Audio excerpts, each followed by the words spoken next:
بسم اللہ الرحمن الرحیم۔ السلام علیکم۔ محمد بن واصل نے ایک بڑی خوبصورت بات کی ہے۔ کسی شخص کو دیکھنا ہے کہ وہ سیاہ دل والا ہے، کالے دل والا ہے، بلکہ دل مردہ ہے تو اس کی 4 نشانیاں ہیں۔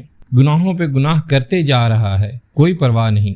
عورتوں کو کثرت سے دیکھنا اس کا مشغلہ بن جاتا ہے۔ عورتوں سے زیادہ باتیں کرتے ہیں اور جن کی تمنا یہ ہوتی ہے کہ ہر احمق کے ساتھ بھی بیٹھنا ہے، اس بیوقوف کے ساتھ بھی بیٹھنا ہے، دنیا کی باتیں کرنی ہے، اس احمق کے ساتھ بھی وقت گزارنا ہے کہ چلو وقت گزر جائے گا۔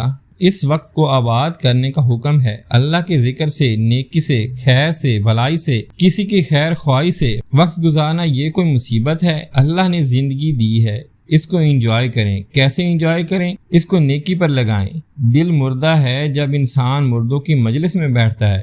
محمد بن واصل سے کسی نے پوچھا، مردوں کی بھی مجلسیں ہوتی ہیں؟ محمد بن واصل کہتے ہیں، ظالم بادشاہ اور غنی لوگ جن کو دین کا کوئی خیال نہیں ہے، یہ مردے ہیں جن کی مجلس کو انسان جب پسند کرتا ہے تو اپنا دل بھی مردہ کر لیتا ہے۔ اور آج روئے زمین پر سب سے بڑی تمنا انسان کی یہی بنتی جا رہی ہے۔ اللہ تعالیٰ معاف فرمائے، کسی بڑے کے پاس بیٹھیں گے، لمبی لمبی چھوڑیں گے۔ ان ظالموں کے قصے اور باتیں ہوتی ہیں جنہوں نے زمین پر فساد مچایا ہوتا ہے، ظلم کیا ہوتا ہے۔ سچ کہا علماء نے، قیامت کو جب وزن ہوگا تمہاری محبتوں کا بھی وزن ہوگا، تمہاری نفرتوں کا بھی وزن ہوگا۔ تم نے کسی ظالم سے محبت کی، اس کا وزن ہوگا۔ کسی ظالم سے اللہ کی رضا کے لیے نفرت کی، اس کا بھی وزن ہوگا۔ اور سب سے بڑے مسکین وہ ہیں، رحم کے قابل وہ ہیں، وہ لوگ جن کے 5-5 ہزار فالوورز ہیں فیس بک پہ۔